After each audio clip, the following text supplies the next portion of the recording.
بسم اللہ الرحمن الرحیم۔ سب سے پہلے ہم پڑھیں گے اصول فقہ میں دو لفظ بولے جاتے ہیں، مشترک اور مؤول، ان کے متعلق پڑھیں گے۔ عام، خاص، مطلق، مقید وہ ہم پڑھ چکے ہیں، تو آج پڑھیں گے مشترک اور مؤول۔ مشترک اسم مفعول کا صیغہ ہے، مشترک اسم مفعول کا صیغہ ہے۔ مشترک کی جو تعریف کی جاتی ہے، مشترک ایسا لفظ ہے جو دو یا دو سے زائد مختلف معانی کے لیے بنایا گیا ہو، جو دو یا دو سے زائد مختلف معانی کے لیے بنایا گیا ہو، جن کی حقیقتیں الگ ہوں، جن کی حقیقتیں کیا ہوں؟ الگ ہوں، جدا جدا ہوں۔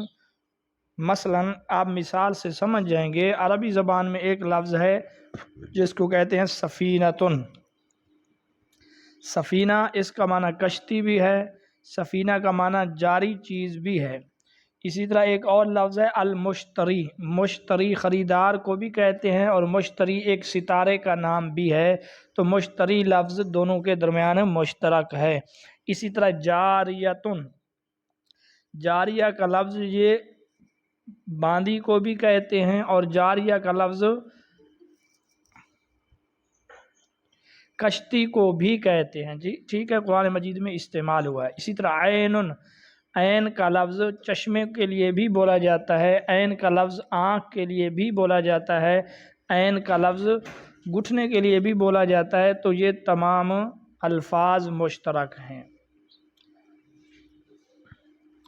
اب مشترک کا حکم کیا ہے؟ مشترک کا حکم یہ ہے کہ جب اجتہاد سے، غور و فکر کے، یا سیاق و سباق میں غور کرنے سے، یا کسی اور وجہ سے جب ایک معنی متعین ہو جائے تو اسی پر عمل ہوگا، دوسرا معنی ساقط ہو جائے گا۔ مثلا احناف نے قرآن مجید میں ایک لفظ استعمال ہوا ہے القروء۔ قروء کا معنی ہے اس میں اختلاف۔ احناف کہتے ہیں قروء لفظ سے مراد ہے ماہواری کے ایام، اور شوافے کہتے ہیں اس سے مراد ہیں پاکی کے ایام۔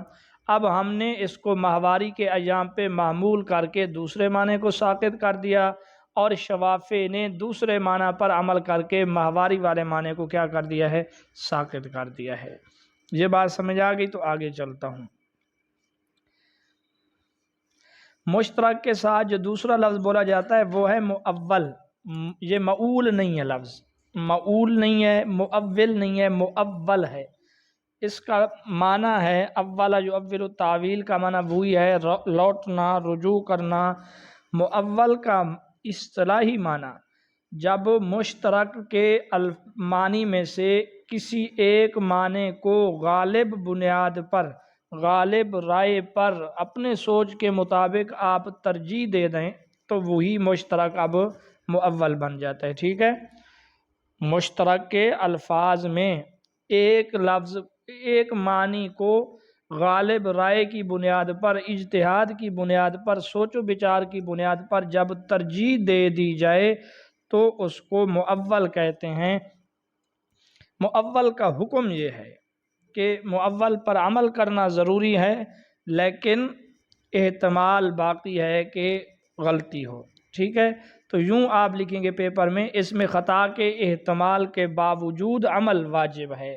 جس طرح ہم احناف قروء والے معنی میں ماہواری پر عمل کرتے ہیں، لیکن احتمال ہے ہمارا معنی غلط ہو، شوافے کا درست ہو، اور یہی بات شوافے کہتے ہیں کہ ہمارے نزدیک اگرچہ مراد قروء سے پاکی کے دن ہیں، لیکن یہ احتمال ہے کہ احناف والا معنی درست ہو۔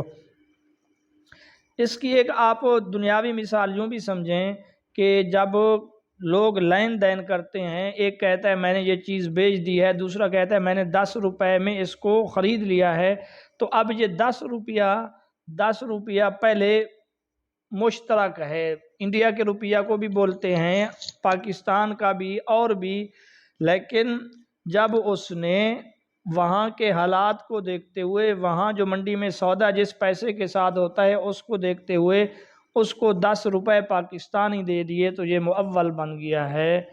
بس اب 10 روپے والی بات پر ہی عمل لازم ہے۔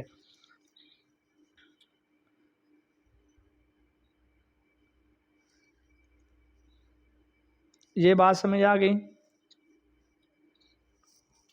یہاں ایک اور چیز سمجھیں، ایک ہے مفسر، وہ آگے آئے گا، ایک مفسر یہاں پر ہے جس نے یہ لفظ بنایا ہے مشترک۔ اب اگر وہ یہ کہہ دے کہ اس لفظ سے یہ معنی مراد ہے، پھر اس کو مفسر کہیں گے، پھر اس کو کیا کہیں گے؟ مفسر کہیں گے۔ اس کی مثال آپ یوں سمجھیں کہ قرآن مجید میں اقیم الصلاۃ، نماز قائم کرو، کیا قرآن مجید میں اقیم الصلاۃ، نماز قائم کرو، صلاۃ کا لفظ مشترک ہے۔ صلاۃ کا معنی دعا بھی ہے، صلاۃ کا معنی اپنے جسم کو حرکت دینا بھی ہے۔ لیکن جب آپ صلی اللہ علیہ وسلم نے، جو اللہ رب العزت کی طرف سے نبی تھے، انہوں نے یہ فرما دیا صلو کما رأیتمونی اصلی، کہ نماز پڑھو جیسا مجھے نماز پڑھتے ہوئے دیکھ رہے ہو۔ اب اقیم الصلاۃ کی وضاحت خود ایسے سمجھے اللہ کی طرف سے آ گئی ہے۔ اب اس سے یہی معنی ہی مراد لیں گے، اور یہی یقینی معنی بھی ہے، اس میں کوئی غلطی کا احتمال نہیں ہے۔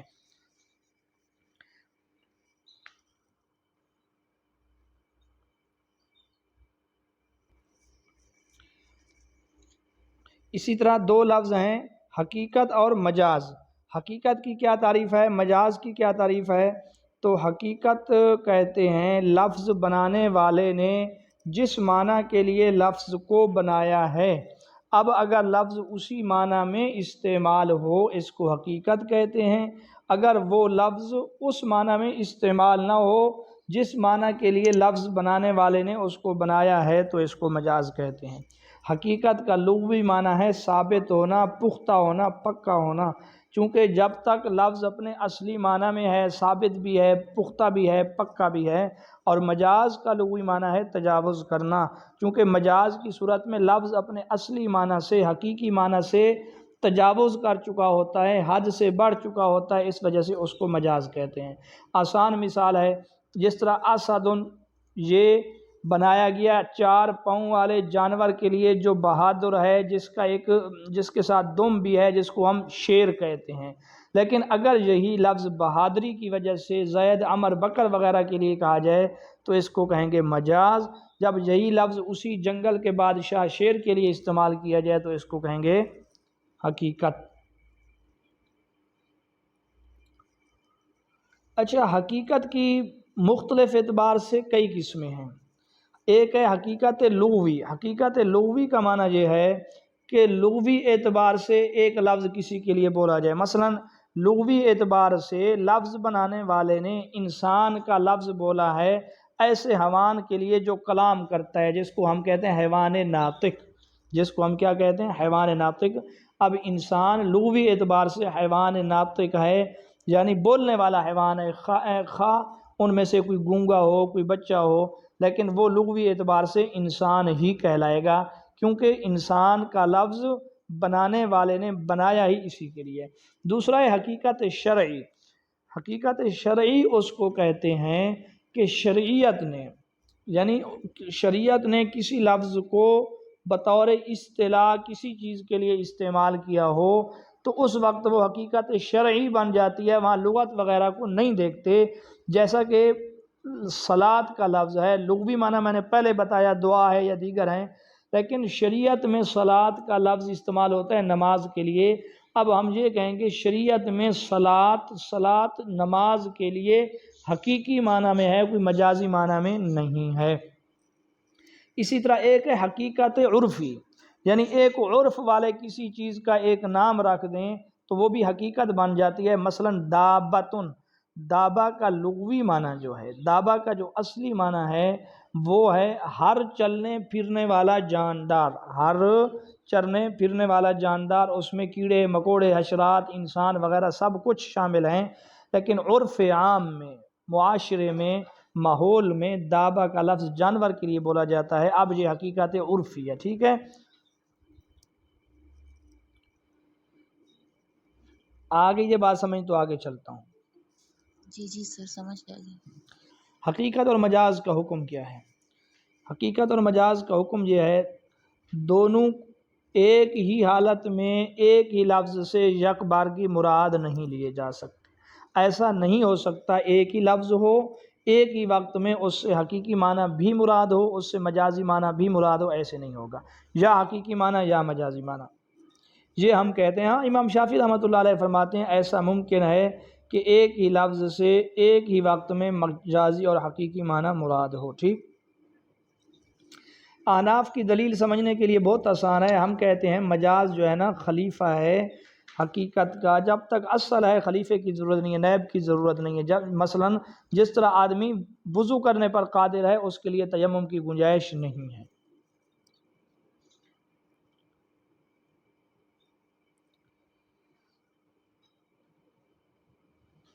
یہاں سمجھ آ گئی؟ جی سر آگے سمجھ چلوں؟ گئی۔ اچھا، حقیقت کی اور قسمیں ہیں، اس وہ تو حقیقت کی قسمیں تھیں پہلے جو تین گزری ہیں، حقیقت لغوی، حقیقت شرعی اور حقیقت عرفی۔ ٹھیک ہے، وہ تو تین لغت کے لحاظ سے، معنی کے لحاظ سے۔ اب حقیقت کی تین قسمیں اور ہیں عمل کے لحاظ سے، یعنی کس حقیقت پر عمل ہو سکتا ہے، کس حقیقت پر عمل نہیں ہو سکتا، اس لحاظ سے حقیقت کی تین قسمیں ہیں۔ پہلی قسم کا نام ہے حقیقت متعذرہ، تعذر کا معنی مشکل، تو حقیقت متعذرہ اس سے مراد ایسی حقیقت ہے جس کے حقیقی معنوں پر عمل ناممکن ہو یا انتہائی مشکل ہو۔ حقیقت متعذرہ اس حقیقت کو کہتے ہیں جی جس کے حقیقی معنی پر عمل ممکن نہ ہو۔ مثلا کوئی شخص یہ قسم کھا لے کہ میں اس درخت سے نہیں کھاؤں گا، تو درخت کا جو معنی ہے وہ اس کے تنے پر بولا جاتا ہے، وہ اس کے پتوں کو کہا جاتا ہے، پھلوں کو تو درخت نہیں کہا جاتا۔ آگے بات سمجھ؟ تو یہاں مجازی معنی ہی مراد لیں گے، ہم یہ کہیں گے اس کے کہنے کا مقصد یہ تھا کہ میں اس درخت کا پھل نہیں کھاؤں گا۔ مثلا کوئی بندہ کہے کہ وہ اس کنویں سے پانی نہیں پیے گا، اس ٹینکی سے پانی نہیں پیے گا، تو مراد اس سے یہ نہیں ہے کہ کنویں کے اندر خود گھس کر، بلکہ مقصد یہ ہے کہ چلو بھر کر اسے، برتن میں بھر کر اسے پانی نہیں پیے گا، تو یہاں حقیقی معنی پر عمل کرنا ناممکن ہے، تو اس کا مجازی معنی۔ دوسری قسم ہے حقیقت مہجورہ۔ کیا ہے؟ حقیقت مہجورہ۔ جن بھائیوں نے بہنوں نے امتحان دینا ہے وہ اپنے املا کو بھی ٹھیک کر لیں، املا کی وجہ سے بھی نمبر کٹ جاتے ہیں۔ مہجورہ کا لفظ میم ہے جو ہے نا دوسری ہے، کیا لاہور والی ہے، ٹھیک ہے، مہجورہ، اس سے مراد ایسی حقیقت ہے جسے عام طور پہ چھوڑ دیا گیا ہو اگرچہ اس پر عمل ممکن ہو، اگرچہ اس حقیقت پر عمل ممکن ہو لیکن عرف عام میں اس پر عمل کو چھوڑ دیا گیا ہو، اس کو حقیقت مہجورہ کہتے ہیں۔ مثال اس کی سمجھیں، مثلا کوئی بندہ یہ کہے کہ میں اس کے گھر میں قدم نہیں رکھوں گا۔ اب قدم رکھنے کا جو حقیقی معنی ہے وہ یہ ہے کہ پاؤں کو ننگا کر کے کسی کے گھر میں آگے قدم رکھنا، تو یہ حقیقی معنی ہے، لیکن عرف عام میں یہ معنی چھوڑا ہوا ہے۔ عرف عام میں اس کا مقصد یہ ہوتا ہے کہ میں فلاں کے گھر میں داخل نہیں ہوں گا۔ تیسرا ہے حقیقت مستعملہ۔ حقیقت مستعملہ اس حقیقت کو کہتے ہیں کہ اس پر بھی عمل ہو رہا ہو اور اس کے مجازی معنی پر بھی عمل ہو رہا ہو، دونوں پر عمل ہو رہا ہو، اس کو کہتے ہیں حقیقت مستعملہ۔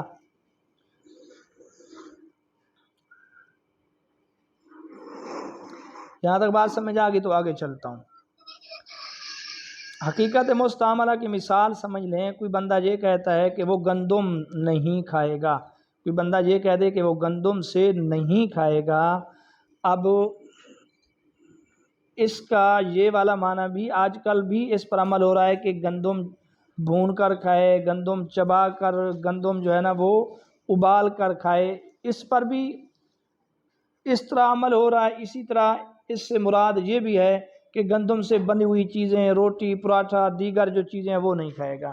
تو امام ابو حنیفہ رحمۃ اللہ علیہ فرماتے ہیں چونکہ حقیقت پر عمل ہو رہا ہے لہٰذا اگر وہ گندم کے دانے کھا لے ابال کر، بھون کر، تب تو وہ حانث ہو جائے گا۔ اگر گندم سے آٹا بنا کر اس کی روٹی کھائے تو اس صورت میں وہ حانث نہیں ہوگا، کیونکہ روٹی اور چیز ہے، گندم اور چیز ہے۔ امام ابو حنیفہ فرماتے ہیں۔ سیبین کہتے ہیں کہ عموم مجاز پر عمل کریں گے۔ عموم مجاز کہتے ہیں لفظ کا ایسا معنی کرنا کہ حقیقت بھی اس کا ایک جز ہو، مجاز بھی اس کا ایک جز ہو۔ تو سیبین کے کہنے کا مقصد یہ ہوگا کہ ہر اس چیز کے کھانے سے وہ ہانس ہو جائے گا جو گندم سے بنی ہوئی ہیں، لہذا جس طرح وہ دانے بھونے ہوئے کھانے سے ہانس ہو جائے گا، روٹی کھانے سے بھی ہانس ہو جائے گا. ٹھیک.